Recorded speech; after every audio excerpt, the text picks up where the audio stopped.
ข่าวพยากรณ์อากาศประจำวันที่ 17 มีนา 2026 ความกดดันสูงของอากาศ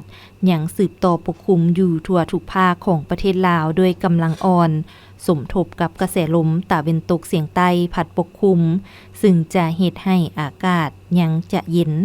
หาหนาวเย็นในตอนกลางคืนหาตอนเช้า อยู่แขวงภาคเหนือ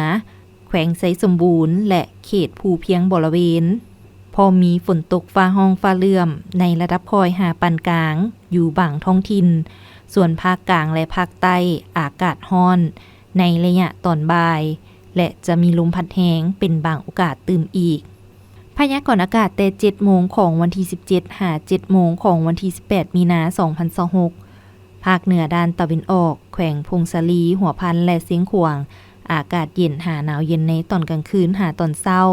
และจะมีฝนตกฟ้าห้องฟ้าเลื่อมในระดับคอยหาปานกลางอยู่บางท้องถิ่น พอมีลมพัดแรงเป็นบางโอกาส หรือเนื้อที่ปกคลุมของฝนเท่ากับ25ส่วนห้อยของภาค อุณหภูมิระหว่าง 11 หา 25 องศา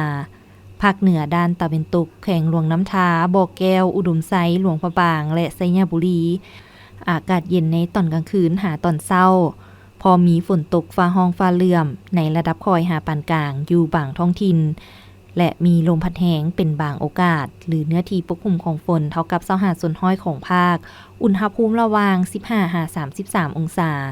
นครหลวงเวียงจันทน์อากาศร้อน พอมีลมพัดแรงเป็นบางโอกาส อุณหภูมิระหว่าง 22 หา 34 องศา ภาคกลางแขวงเวียงจันทน์บริคำไซคำมวลและสวรรณเขต อากาศร้อน พอมีฝนตกในระดับคอย และมีลมพัดแรงอยู่บางท้องถิ่น หรือเนื้อที่ปกคลุมของฝนเท่ากับ10ส่วนห้อย อุณหภูมิระหว่าง 19 หา 35 องศา